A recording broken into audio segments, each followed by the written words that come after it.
Bismillahirrahmanirrahim. Assalamualaikum warahmatullahi wabarakatuh. Kami dari kelompok 1 akan mempresentasikan tentang manajemen risiko kredit.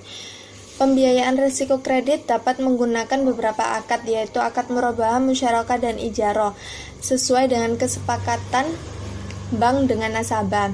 Dan pembiayaan risiko ada beberapa macam, yaitu yang pertama risiko kredit, resiko pasar, resiko likuiditas, resiko operasional, resiko hukum, resiko strategis, resiko kepatuhan, resiko reputasi, resiko imbal hasil, resiko investasi, dan resiko layanan prima.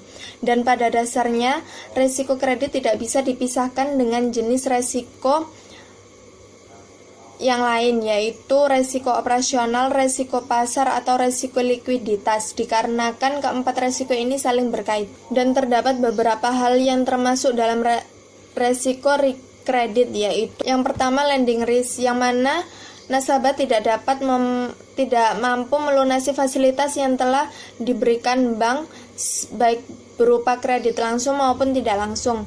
Yang kedua yaitu nasabah tidak bisa melunasi kewajiban ke bank baik sebelum tanggal kesepakatan maupun pada saat tanggal kesepakatan.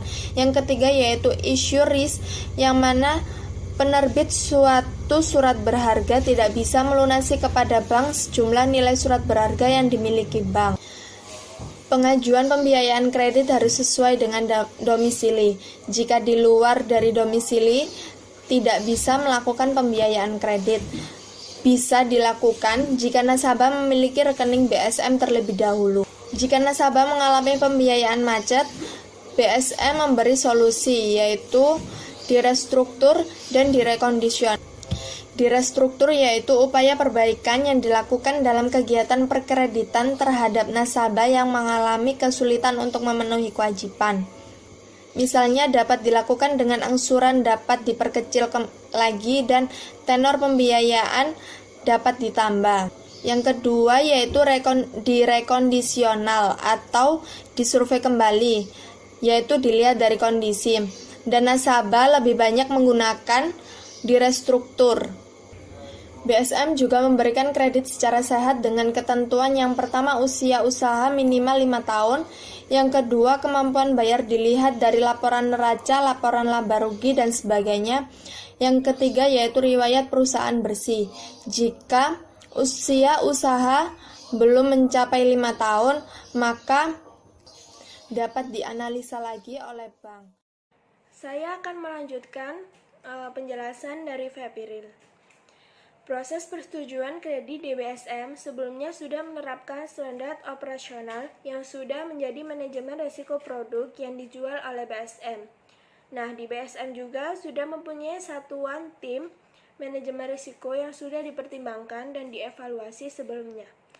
Tim ini menyusun risiko-risiko produk yang dijual oleh BSM, apakah layak dijual kepada nasabah atau tidak.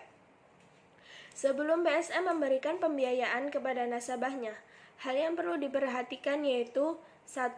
Mengidentifikasi nasabah. Apakah nasabah mempunyai kredit macet atau pembiayaan lainnya yang macet?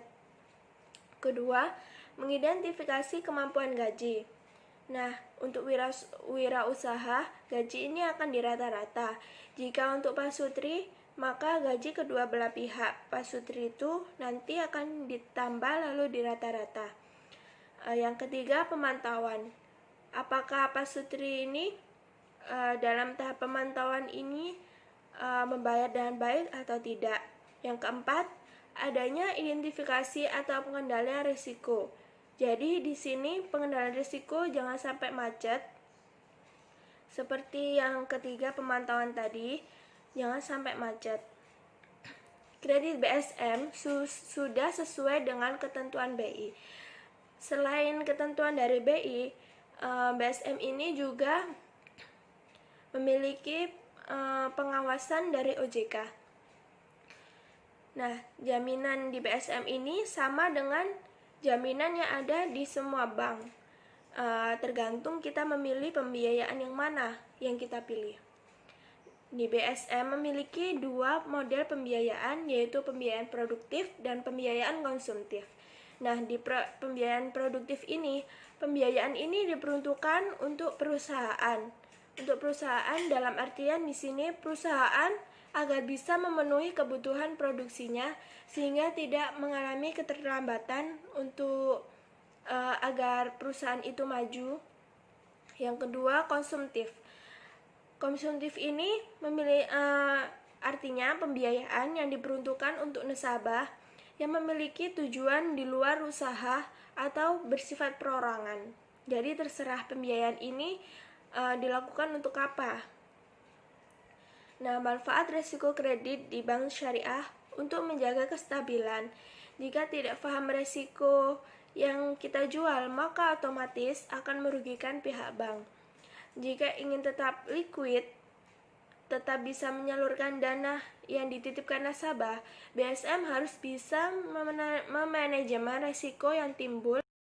Credit risk management yaitu suatu proses di mana risiko kredit diidentifikasi, diukur, dan dikelola.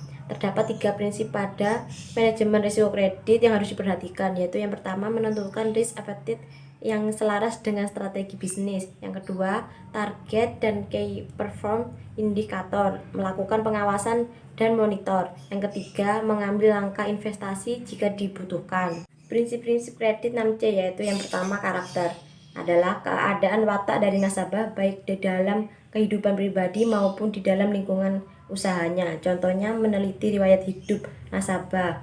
Calon nasabah itu suka berfoya-foya atau suka berjudi. Yang kedua, capacity, yaitu kemampuan yang dimiliki calon nasabah dalam menjalankan usahanya guna memperoleh laba yang diharapkan. Yang ketiga, kapital, jumlah dana atau modal sendiri yang dimiliki oleh calon nasabah. Yang keempat, kolateral, barang-barang yang diserahkan nasabah sebagai agungan terhadap kredit yang diterimanya.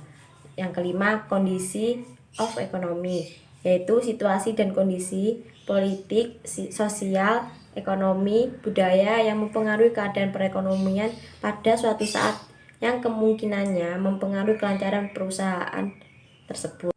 Yang keenam, constraint, yaitu batasan dan hambatan yang tidak memungkinkan suatu bisnis untuk dilaksanakan pada tempat tertentu. Misalnya pendirian suatu usaha pompa bensin yang sekitarnya itu banyak bengkel las atau pembakaran batu bata. Selain prinsip-prinsip kredit yang dikenal dengan 6C, terdapat juga prinsip-prinsip yang dikenal dengan 4P, yaitu personality, yaitu meneliti dari segi kepribadiannya atau tingkah lakunya dalam kesehariannya atau masa lalunya. Yang kedua, purpose, yaitu untuk mengetahui tujuan nasabah dalam mengambil kredit termasuk jenis yang diinginkan nasabah. Yang ketiga, payment, yaitu ukuran bagaimana nasabah mengembalikan kredit yang telah diambil atau dari sumber mana saja untuk pengembalian kredit yang diperolehnya. Yang keempat, prospek, yaitu untuk menilai usaha nasabah di masa yang akan datang apakah menguntungkan atau tidak. Sekian penjelasan dari kelompok kami. Apabila ada kesalahan, mohon maaf.